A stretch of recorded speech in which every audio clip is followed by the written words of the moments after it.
Raskolnikov se sentía profundamente agitado. Ciertamente, aquello no eran más que palabras, una conversación de las más corrientes sostenida por gente joven. Más de una vez había oído charlas análogas, con algunas variantes y sobre temas distintos. Pero, ¿por qué había oído expresar tales pensamientos en el momento mismo en el que tenía ideas idénticas que habían germinado en su cerebro? ¿Y por qué, cuando hablaba de salir de casa de Elena Ivanova con aquella idea embrionaria en su mente, había ido a sentarse al lado de unas personas que estaban hablando de la misma vieja? Esta coincidencia le parecía siempre extraña. La insignificante conversación de café ejerció una influencia extraordinaria sobre él durante todo el desarrollo del plan. Ciertamente, pareció haber intervenido en todo ello la fuerza del destino. Al regresar de la plaza se dejó caer en el diván y estuvo inmóvil una hora entera. Entretanto, la oscuridad había invadido la habitación. No tenía velas. Por otra parte, ni siquiera pensó en encender una luz. Más adelante, nunca pudo recordar si había pensado algo en aquellos momentos.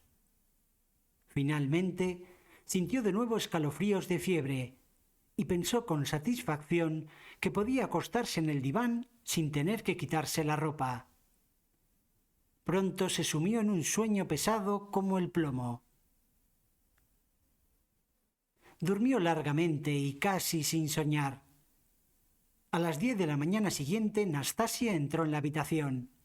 No conseguía despertarlo. Le llevaba pan y un poco de té en su propia tetera, como el día anterior. ¿Todavía acostado? No haces más que dormir. Venga. Raskolnikov se levantó con un gran esfuerzo. Le dolía la cabeza. Dio una vuelta por el cuarto y volvió a echarse en el diván. ¿Otra vez a dormir? ¿Estás enfermo o qué?, exclamó Nastasia. Raskolnikov no contestó. ¿Quieres té? Más tarde, repuso el joven penosamente. Luego cerró los ojos y se volvió de cara a la pared. Nastasia estuvo un momento contemplándolo. Bueno, a lo mejor está enfermo de verdad, murmuró mientras se marchaba. A las 2 volvió a aparecer con la sopa. Él estaba todavía acostado y no había probado el té. Nastasia se sintió incluso ofendida y empezó a zarandearlo. ¿A qué viene tanta modorra? ¡Vamos!, gruñó mirándole con desprecio. Él se sentó en el diván, pero no pronunció ni una sola palabra. Permaneció con la mirada fija en el suelo. Bueno, ¿pero estás enfermo o qué te pasa?, preguntó Nastasia. Esta segunda pregunta quedó tan sin respuesta como la primera. Debes salir, dijo Nastasia tras un silencio. Te conviene tomar un poco el aire. Venga, vamos. Comerás, ¿verdad? Más tarde, balbuceó débilmente Raskolnikov. Ahora, vete. Y reforzó estas palabras con un ademán. Ella permaneció todavía un momento en el cuarto, mirándolo con un gesto de compasión. Luego se fue. Minutos después, Raskolnikov abrió los ojos, contempló largamente la sopa y el té, cogió la cuchara y empezó a comer.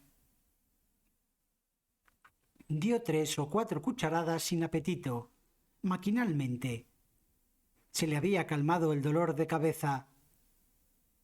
Cuando terminó de comer se echó de nuevo en el diván, pero no pudo dormir y se quedó inmóvil, de bruces, con la cabeza hundida en la almohada. Soñaba, y su sueño era extraño. Se imaginaba estar en África, en Egipto. La caravana con la que iba se había detenido en un oasis. Los camellos estaban echados, descansando.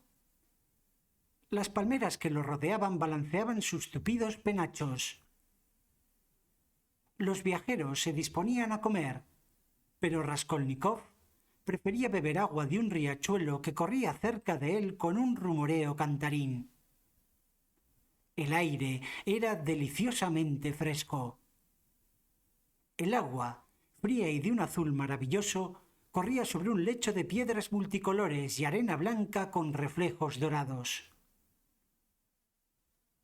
De súbito, las campanadas de un reloj resonaron claramente en su oído. Se estremeció, volvió a la realidad, levantó la cabeza y miró hacia la ventana. Entonces recobró por completo la lucidez y se levantó precipitadamente, como si lo arrancaran del diván. Se acercó a la puerta de puntillas, la entreabrió cautelosamente y aguzó el oído, tratando de percibir cualquier ruido que pudiera llegar de la escalera. Su corazón latía con violencia. En la escalera reinaba la calma más absoluta. La casa entera parecía dormir. La idea de que estaba sumido desde el día anterior en un profundo sueño, sin haber hecho nada, sin haber preparado nada, le sorprendió. Su proceder era absurdo, incomprensible. Sin duda, eran las campanadas de las 6 las que acababa de oír. Súbitamente a su embotamiento y a su inercia sucedió una actividad extraordinaria, desatinada y febril. Sin embargo, los preparativos eran fáciles y no exigían mucho tiempo. Raskolnikov procuraba pensar en todo, no olvidarse de nada. Su corazón seguía latiendo con tal violencia que dificultaba su respiración. Ante todo, había que preparar un nudo corredizo y coserlo en el forro del gabán. Trabajo de un minuto. Introdujo la mano debajo de la almohada, sacó la ropa interior que había puesto allí y eligió una camisa sucia y hecha jirones. Con varias tiras formó un cordón de unos 5 centímetros de ancho y 35 de largo. Lo dobló en dos, se quitó el gabán del verano, de un tejido de algodón tupido y sólido, el único sobre todo que tenía, y empezó a coser el extremo del cordón debajo del sobaco izquierdo. Sus manos temblaban. Sin embargo, su trabajo resultó tan perfecto que cuando volvió a ponerse el gabán no se veía por la parte exterior el menor indicio de costura. El hilo y la aguja se los había procurado hacía tiempo y los guardaba envueltos en un papel en el cajón de su mesa. Aquel nudo corredizo, destinado a sostener el hacha, constituía un ingenioso detalle de su plan. No era cosa de ir por la calle con un hacha en la mano. Por otra parte, si se hubiese limitado a esconder el hacha debajo del gabán, sosteniéndola por fuera, se habría visto obligado a mantener continuamente la mano en el mismo sitio, lo cual habría llamado la atención. El nudo corredizo le permitía llevar colgada el hacha y recorrer así todo el camino sin riesgo alguno de que se le cayera. Además, llevando la mano en el bolsillo del gabán, podría sujetar por un extremo el mango del hacha e impedir su balanceo. Dada la amplitud de la prenda, que era un verdadero saco, no había peligro de que desde el exterior se viera lo que estaba haciendo aquella mano. Terminada esta operación, Raskolnikov introdujo los dedos en una pequeña hendidura que había entre el diván turco y el entarimado, y extrajo un menudo objeto que desde hacía tiempo tenía allí escondido. No se trataba de ningún objeto de valor, sino simplemente de un trocito de madera pulida del tamaño de una pitillera. Lo había encontrado casualmente un día, durante uno de sus paseos, en un patio contiguo a un taller. Después Le añadió una planchita de hierro, delgada y pulida, de tamaño un poco menor, que también y aquel mismo día se había encontrado en la calle. Juntó ambas cosas, las ató firmemente con un hilo y las envolvió en un papel blanco, dando al paquetito el aspecto más elegante posible y procurando que las ligaduras no se pudieran deshacer sin dificultad. Así apartaría la atención de la vieja de su persona por unos instantes y podría aprovechar la ocasión. La planchita de hierro no tenía más misión que aumentar el peso del envoltorio, de modo que la usurera no pudiera sospechar, aunque solo fuera por unos momentos, que la supuesta prenda de empeño era un simple trozo de madera. Raskolnikov lo había guardado todo debajo del diván, diciéndose que ya lo retiraría cuando lo necesitara. Poco después oyó voces en el patio. «¡Ya son más de las 6! ¡Dios mío, cómo pasa el tiempo!». Corrió a la puerta, escuchó, cogió su sombrero y empezó a bajar la escalera cautelosamente, con paso silencioso y felino. Le faltaba la operación más importante: robar el hacha de la cocina. Hacía ya tiempo que había elegido el hacha como instrumento. Él tenía una especie de podadera, pero esta herramienta no le inspiraba confianza y todavía desconfiaba más de sus fuerzas. Por eso había escogido definitivamente el hacha. Respecto a estas resoluciones, hemos de observar un hecho sorprendente. A medida que se afirmaban, le parecían más absurdas y monstruosas. A pesar de la lucha espantosa que se estaba librando en su alma, Raskolnikov no podía admitir en modo alguno que sus proyectos llegaran a realizarse. Es más, si todo hubiese quedado de pronto resuelto, si todas las dudas se hubiesen desvanecido y todas las dificultades se hubiesen allanado, él seguramente habría renunciado en el acto a su proyecto por considerarlo disparatado y monstruoso.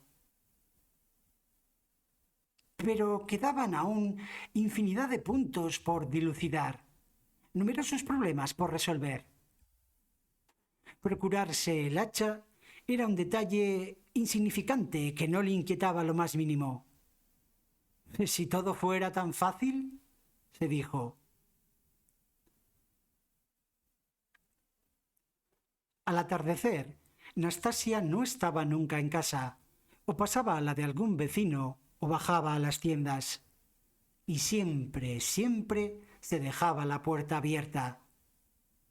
Estas ausencias eran la causa de las continuas amonestaciones que recibía de su dueña. Así, bastaría entrar silenciosamente en la cocina y coger el hacha. Y después, una hora más tarde, cuando todo hubiera terminado, volver a dejarla en su sitio. Pero esto último tal vez no fuera tan fácil. Podía ocurrir que cuando él volviera y fuese a dejar el hacha en su sitio, Nastasia estuviera ya en la casa. Naturalmente, en este caso, él tendría que subir a su aposento y esperar una nueva ocasión. Pero ¿y si ella, entretanto, advertía la desaparición del hacha y la buscaba primero y después empezaba a dar gritos? He aquí cómo nacen las sospechas, o cuando menos, cuándo pueden nacer. Sin embargo, esto no eran sino pequeños detalles en los que no quería pensar. Por otra parte, tampoco tenía tiempo. Solo pensaba en la esencia del asunto. Los puntos secundarios los dejaba para el momento en que se dispusiera a obrar. Pero esto último le parecía completamente imposible. No concebía que pudiera dar por terminadas sus reflexiones, levantarse y dirigirse a aquella casa. Incluso en su reciente ensayo, es decir, la visita que había hecho a la vieja para efectuar un reconocimiento definitivo en el lugar de la acción, distó mucho de creer que obraba en serio. Se había dicho: vamos a ver, hagamos un ensayo, en vez de limitarnos a dejar correr la imaginación. Pero no había podido desempeñar su papel hasta el último momento. Se había indignado contra sí mismo. No obstante, parecía que desde el punto de vista moral se podía dar por resuelto el asunto. Su casuística, cortante como una navaja de afeitar, había segado todas las objeciones. Pero cuando ya no pudo encontrarlas dentro de él, en su espíritu, empezó a buscarlas fuera, con la obstinación propia de su esclavitud mental, deseoso de hallar un garfio que lo retuviera.